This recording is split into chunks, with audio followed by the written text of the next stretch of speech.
The member for Kingston Smith on indulgence.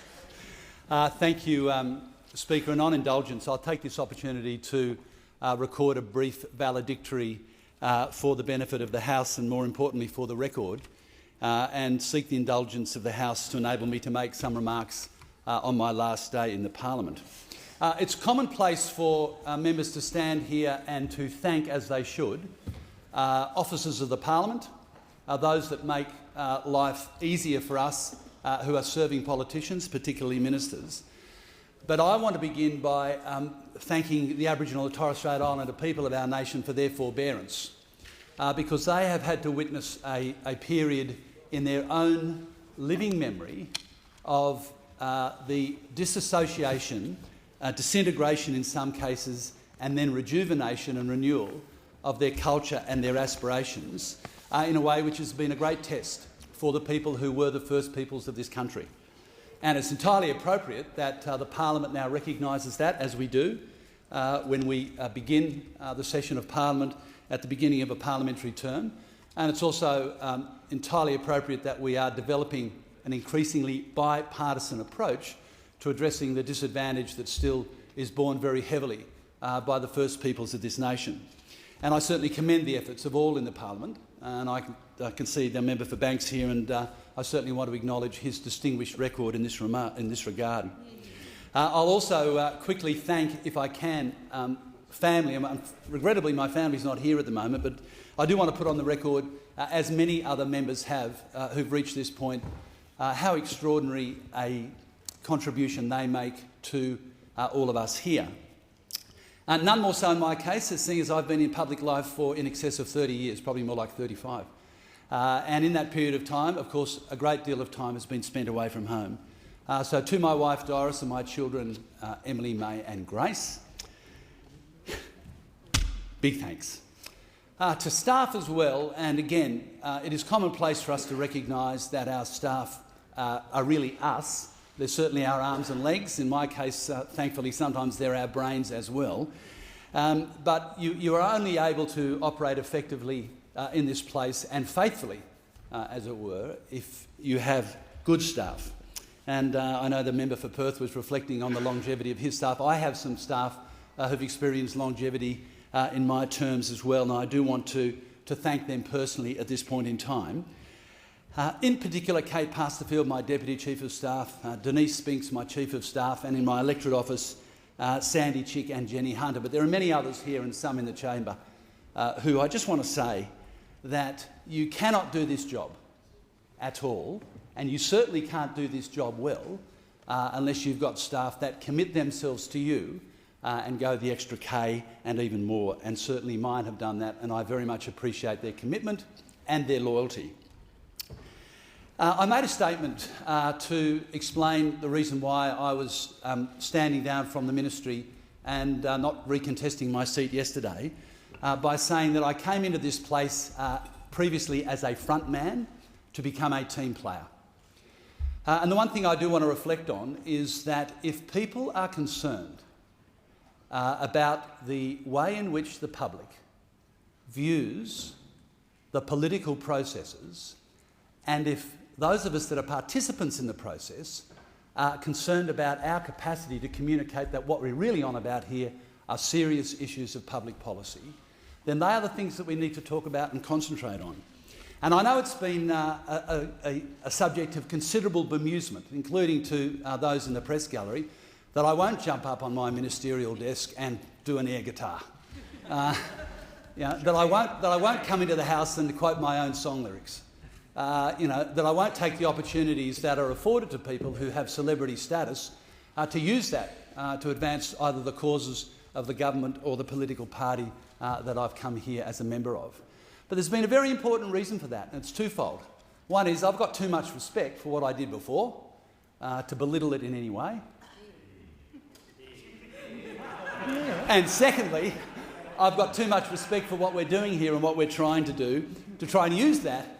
If it can't stand on its own public policy foundations, then any of us engaging in stunts isn't really going to help in the long term. Yeah. However, having said that, I've endeavoured to do my best, both in terms of loyalty, in terms of the disciplines that I think are very necessary in parliamentary politics, particularly with the intensity of the cycle, the media cycle that we face. And I see I'm joined by some of my colleagues here. I won't mention any vocal performances at this point in time.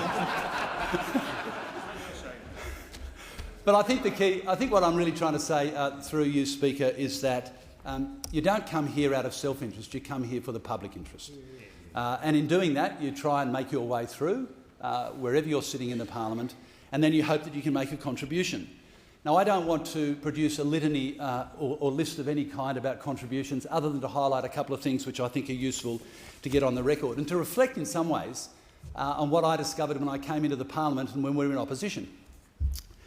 The first thing I discovered was that Kim Beazley had a very loud voice, because we were sitting on the back bench at the time. And I actually greatly enjoyed that experience. I think all of us here recognise that there's, the history of the modern settler nation is very much reflected through this building, and all of the engagements that have gone on and the characters who've writ large on our stage. And so I was sitting in front of both Kim Beazley and Carmen Lawrence, and their scrutiny, their analysis, their commentary about Prime Minister Howard at the time, and their interjection. It was a great learning experience for me. And the other fact is that it doesn't matter where you come from or what you've done. When you come in here, you start from the ground up, and you learn from square one as well. And people just, you just can't sweep in here, even if you've had some other career that's had a few blooms about it, and expect that the same thing will apply. So I really wanted to learn the craft and apply myself to it. And of course, I brought a strong interest in the environment. And one of the things that I'm pleased about is that we did have a very good policy when we came into the 2007 election, which in part was a recognition that the way in which we've been thinking about energy and about pollution and about the environment needed to change. And I'm extremely proud that we were able to argue strongly at that time for the renewable energy target and to see how well it's working now. There are many other things that one could talk about, but of real importance there, and I see Prime Minister Rudd's here, Prime Minister Gillard, former Prime Minister Gillard is here as well. What we've done on climate change will be recognised as a substantial transforming reform, and we're doing it in a way that is thorough, we're doing it in a way that is intellectually honest, we're doing it in a way that is going to reap the planet some dividends, albeit too small and over a long period of time than I think is necessary. But we are actually in a position to do that now. And there's a reason why business has confidence in the price on carbon. It's because it's an economically rational way of dealing with this issue. And I think there's a reason why the public, I hope now, are showing increasing confidence in the price that we have on carbon, because it's working. What more could you ask for? I was fortunate enough to serve in two ministries, education, heritage and the arts, and then latterly in education, early childhood and youth. Let me just say, and I want to acknowledge the member for Watson here, the commitment that we made in government that I felt was important for us to make, to have a system of world-class marine reserves around this nation, was a very, very important thing for us to do, and to have it realised now, albeit with some risk in the other place, I think is one of the great conservation achievements of this party, and in the true Labor tradition. Because after all, I'm happy and would always try and be generous in recognition of environmental contributions across the Parliament. And I think it's fair for me to say that despite much of the language that we get from the Greens party in the upper house, in this forum, they haven't delivered a great deal of conservation reform. You may say, and I acknowledge former Senator Brown and his activities in Tasmania, no, considerable. But here, in this place, if you want to look after the environment in a real way, it is our environment as a nation, it's every Australian's environment, and you can only do it in the National Parliament. And the party that has done the most of it is the Labor Party. It's the Australian Labor Party. And seeing as I've got the member for Rankin and others here, I do recall arriving with a cassette player at Kirribilli House, and Prime Minister Hawke greeted me wearing a pair of stubbies and a shirt, and I was able to play him a track from the Midnight Oil 10-1 album called There Must Be One Place Left in the World, a song about Antarctica. And of course, as we know, the rest is history. But in any event, that was an important commitment, and I think as well to start thinking really seriously about the powers that an Environment Minister has and should responsibly exercise. And I'm very pleased in all of the decisions that I made, including some controversial decisions, particularly in Queensland with the Traveston Dam, that there's only one of those decisions, and then on a technicality, that was ever overturned in any court or tribunal. Importantly, though, we were able to elevate some of our beautiful natural places and give them the recognition and protection they deserved. I'm thinking of things like Ningaloo Reef on the World Heritage List, and what a tremendous boon to Australia and to Western Australia that will be. The listing of the Kimberley region on the National Heritage List, and of course some big and important reforms to do with the Great Barrier Reef. That's really about making sure that you work in partnership with farmers on the land side of the reef so that whatever's going into the water is a lot cleaner than it's been previously. Crucially though, and this is very important for me to put this on the record, many of those reforms are literally under threat now with the attitude that has been taken by Premier Newman and the Queensland Government. There is a taint of recklessness and disregard for our environment that washes through that Queensland Government administration that frankly gives me great cause for concern. And I can assure anybody listening and those of my colleagues who are here that once I leave this place, I'll be doing my utmost to make sure that those natural heritage, natural environment gains that have been hard won by the community and then by the Parliament are kept in place. I should go quickly now to education, and I should thank the Prime Minister, former Prime Minister Gillard, for giving me the opportunity to serve in that capacity, because in some ways I was on a, let's just face it, it was a no-win situation being Environment Minister. You know, I had 50% of the Australian population wanted me to do much more, and the other 50% didn't want me to do anything at all. And so there we were in the middle, and you know, that's politics, and quite often politics is finding that middle path and arguing, and arguing it out as you go. And I'm proud of the legacy, and I'm proud of what I've seen continue. But and one final thing to say. A couple of other decisions that were particularly important. One was to seriously contest the question of whaling in the Southern Ocean, so-called scientific whaling. Now, it is a furphy to think that by dispatching boats down there for some colour and movement TV and fundraising for a non-government organisation, you will stop the Japanese government supporting this activity. That is a complete furphy. And anyone who believes it needs to just, bit of real politic, read a bit of history.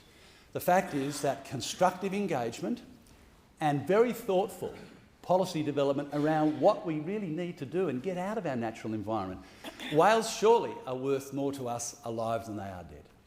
Surely they are. And of course, the research that we've been doing with our colleagues in New Zealand, particularly important research about cetaceans, is showing that time and time again. They help us understand, by the way, the kind of impacts that we're seeing from a warming ocean, just as they provide sustainable income for those communities that have whale watching activities. But in any event, I digress. The next step to take, if one must, is to use the full force of the law and to exercise the national interest in the international forum. And the fact is that the case that's currently before the International Court of Justice, it'll be the first time since I think 1972 that we've actually been in a tribunal to argue that case. And just to remind those present, that was when we went to the court to protest against the French testing nuclear weapons at Mururoa Atoll. There we are. I return to education very briefly. This has been a very big and important reform for the government, and it's been a huge privilege to be given carriage over those reforms.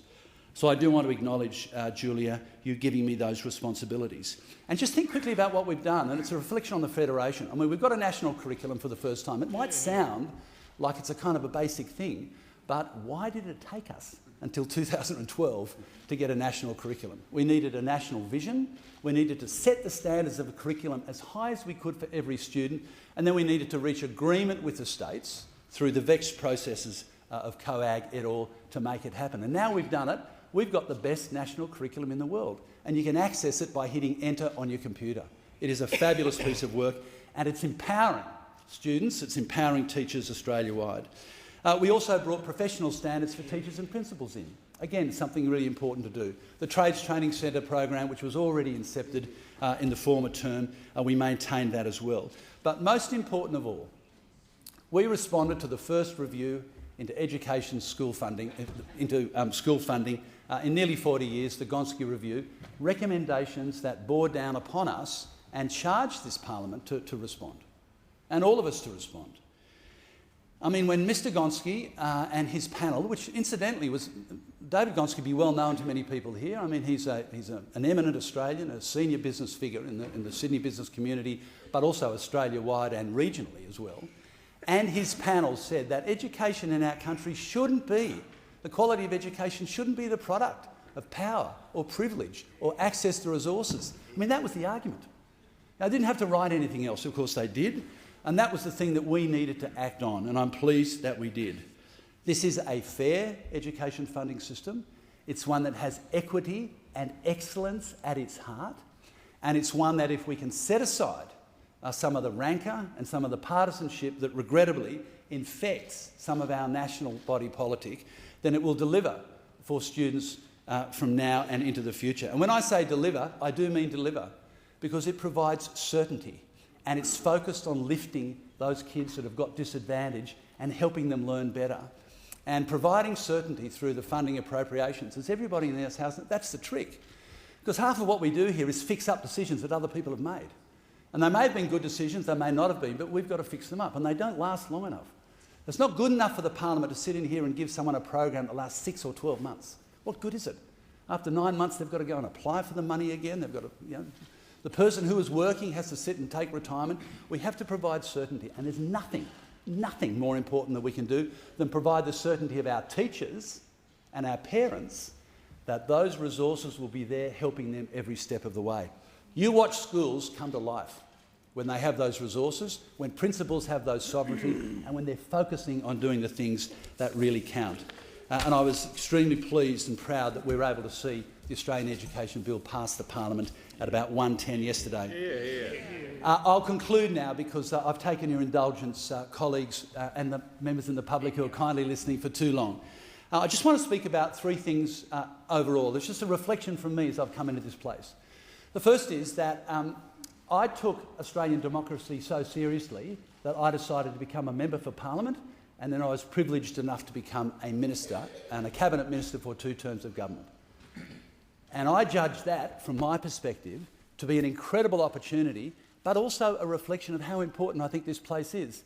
Yes, we do have the debates. Yes, there's lots of carry on, and frankly, there are too many people in here who've spent their lives doing that and need sometimes to take a big, deep breath and set back and work out what the common interest is. And I know the member for Lynn is here, and thanks very much, Rob Oakeshott, for your contributions. But I have a faith and a confidence in democracy, and it's born of the fact that we do live in a truly, truly successful, prosperous and very engaging and enlarging nation. And it's one where our opportunities to be a positive force in our region, to really lift up what our citizens can become in the future, there are very few limits for us here. And I heard the Prime Minister speak about that today, building it on, and that's absolutely right, we've got to build it on. But in order to have that faith and confidence in democracy, we have to understand it a bit. So I'm pleased that in the national curriculum we will have civics and citizenship. It's essential that young people understand how this system works to some extent, that they don't simply get their information from grabs on telly or a bit of online or a bit of blogging or whatever it might be, because that's not really what's happening here. Some serious things happen here. Sometimes we have our light-hearted moments, but ultimately, if it doesn't happen here effectively and with integrity, then the rest of the democracy around us will fall, and we can't afford to have that happen. The second thing I want to address, and may surprise some of you, is I want to address our relationships in the region, but particularly with China. I consider this to be a matter of significant national importance for us as a nation. We're going through a historic sea change. We saw that sea change in the period of the late 19th century into the 20th century, crossed into the World War II period where we turned around and looked to the United States for some protection and security. But our region's now totally transformed, and quite often when I do forums, education forums, I get people to put up their hands and say, well, what was it like for you 50 years ago? What were the big countries? The big countries were America, United Kingdom, and the big countries now are China and India. And of those, China, and there are others here who know this well, very important. And I view with some concern a sentiment that I've seen expressed, sometimes in the business community and sometimes further afield, that on the basis of our trading engagement with China, we ought to in some ways forgive what we can properly put as a national interest view and as an international view about governance, about freedom, about human rights, and about appropriate conduct in international relations. It's an important relationship. It's one that must be conducted in a constructive fashion, and I know that it is. But it's also one where we need to be very clear about the nature of that relationship. And I think we need to think about it and talk about it a great deal. Second thing I want to talk about is sustainability. There's one, I'm now going to cavil or take exception with one thing that I hear in here from right across the Parliament. And that is that it's only about economic growth. Well, it's not only about economic growth. I think a lot of us know that, but it's important for us to reframe what our task is here. Because if the task of the Parliament, which doesn't actually have its hands on that many levers, I mean, we're not setting interest rates here, probably a good thing, but if the task of the Parliament is to consider what Australia will be like in 10 or 20 or 50 or 100 years' time, and we can no more have these population boosters saying that we should have a population of 50 or 60 million people than we can literally frisbee ourselves to the moon until we have got sustainable planning, sustainability built into our economic systems. It's not about economic growth, it's about the quality of growth. Of course, employment and meaningful livelihood is absolutely essential to that, but you're ultimately not going to have meaningful livelihood unless you've got the basic provisions that the ecosystem provides for us in place as well. And that is a challenge. It's a challenge for governments, a challenge for the opposition. And I've got to say, I don't want to be rancorous myself here, but I don't hold much confidence from what I'm hearing from the Leader of the Opposition that he recognises the nature of that challenge. The next thing to say is that our future is born on 3 or 4 things. It's not about our natural resources, even though we've got them. It's about our people resources. Well, they're the most important resource a country has. I mean, you know, take a quick look. Countries can have pretty much equivalent numbers of natural resources. Why do some do well and others not do so well at all? It's generally 2 or 3 answers to that. One is the education capacity of their citizens. Another one is the rigour, the robustness of their governance arrangements. Separation of powers, rule of law, respect of property rights. These things underpin successful nations, and there's one final thing that lies underneath that as well: imagination and innovation. If you get those things in place, Australia will be an incredibly important, wonderful place to live in and an important country and a successful country in the 21st century. But if we don't get those things in place, then life will be much tougher for us, for our successors and for those who sit in this chamber after I've long gone. Speaker, thank you very much for allowing me the opportunity to put on record some of my thoughts. I didn't have too much time to prepare for this, I must confess. That may have been obvious to you. But I do want to say that I've appreciated the opportunity to serve with those of you who are my colleagues on this side of the House. I've very much appreciated the support that I have from my staff who are sitting over there in the advisors box, and I can't even tell you, if I look across there and talk too much longer, you know what will happen. From my friends and family, and also from many in the community who've provided support to me over time as well, my deep gratitude. And I wish all of you in this House well in the future. Thanks very much. The Prime Minister on indulgence.